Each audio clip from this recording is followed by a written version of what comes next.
তো দেখো বন্ধুরা, এটা ছিল আজকের আমার জামাই ষষ্ঠীর পরের দিনের খাওয়া দাওয়ার আয়োজন। আগের দিন তো আমার বাড়িতে নিরামিষ হয়, তোমরা সবাই দেখলে। তো আজকের একটু বেশি করে আয়োজন হচ্ছে সব রকম। তো সকাল সকাল দেখো, গরম গরম লুচি, ঘুগনি আর তার সঙ্গে বেগুন ভাজা। যে যেটা খেতে পছন্দ করে তার জন্য সেটাই একটু করার চেষ্টা করেছি। তো ওদিকে টিফিনের পর্ব শেষ, আবার রান্নার পর্ব শুরু। তো এত লোকজন আমার বাড়িতে, সকলে মিলেই জোগাড় করতে বসে গেছে। আজকের আয়োজনটা বেশ অনেকটাই। তোমরা দেখতে পাচ্ছ এখানে প্রচুর আয়োজন, আর চিংড়ি মাছটাও চলে এসেছে। আর এই চিংড়ি মাছ দিয়ে আমি দু রকম প্রিপারেশান বানাবো, একটা ঝাল করব আর কিছুটা রাখবো, ভাবছি অন্য কিছু করব, সেটা পরে দেখাবো কি করব। তো দেখো, রান্না একদম শুরু হয়ে গেছে। আমার ননদ বসে রান্না করছে, আর আমি চিংড়ি মাছগুলো কেটে বেছে নিয়ে আর টিফিন করার পর তারপরে আমিও রান্নার ধারে বসবো। আমাদের বাড়িতে একটা খুব ভালো যে সকলে মিলেই কাজগুলো করে খুব আনন্দের সঙ্গে। তো দেখো, সবাই মিলে চিংড়ি মাছগুলো ছাড়িয়ে নিচ্ছি।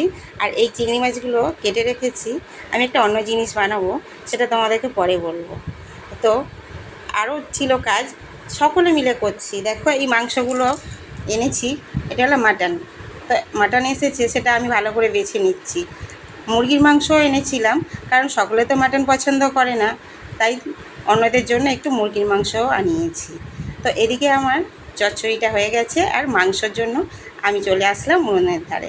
সবাই বলছে তুমি করো মাংসটা, আমরা অন্য কাজ করে নিচ্ছি। তো দেখো, মাংসটা আমার কত সুন্দর হয়ে গেছে, আর এদিকে মাটনটাও সিদ্ধ হয়ে গেছে। এই মাটনটা এখন এই ঝোলে দিয়ে দেবো, লাল লাল করে বেশ মাটনের ঝোলটা হবে। জামাইরা আজকে একটু খুব সুন্দর করে খেতে পারবে, কারণ আগের দিন নিরামিষ খেয়েছে, মনটা কেমন হচ্ছিল, তাই আজকের খুশি খুশি সবাই রান্নাবাড়া করছি। আর আমার পরিবারটা অনেকটাই বড়, ননদ নন্দাই তাদের ছেলে মেয়ে নিয়ে প্রায় 28-29 জন। আর আমাদের যে কোনো অনুষ্ঠানই একসঙ্গে হয় পরিবারে, পুজো বলো যাই বলো। তো এই জন্যই আমার পরিবারটাকে নিয়ে আমি খুবই গর্ব করি। দেখো, আমার রান্না হয়ে আসছে একে একে, আর সকলেরও খিদে পেয়ে আসছে, বলছে মাংসর গন্ধ তো খুবই আসছে, তাড়াতাড়ি করো। আর আমরা সকলে মিলে একসঙ্গে এখন খেতে বসবো। তো বন্ধুরা, আমার এই মাটনের ঝোলটা কেমন হয়েছে তোমরা কিন্তু বলবে। আর আমি তারপরে শশাগুলো কেটে নিয়ে চলে গেলাম। সবাই খেতে বসে গেছে, তাদেরকে খেতে দেবো বলে তাড়াতাড়ি করছি, কারণ অনেকগুলো রান্না হয়েছে, আমাদের দেরিও হয়েছে। আর খাওয়া দাওয়ার পরে আমাদের একটা আবার অন্য প্ল্যান চলছিল, কোথাও ঘুরতে যাওয়ার, সে নিয়েও আলোচনা চলছে।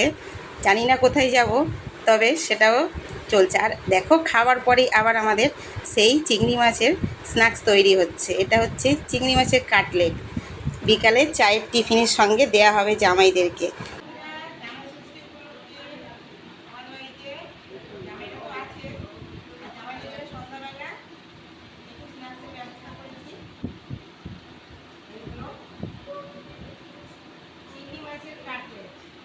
দেখো, বাড়িতে বানিয়েছি, কারণ আমার পরিবারে অনেক লোক, আবার দোকানে কিনতে পারবো না, বাড়িতেই বানিয়ে সকলে মিলে এখন আমরা খাবো।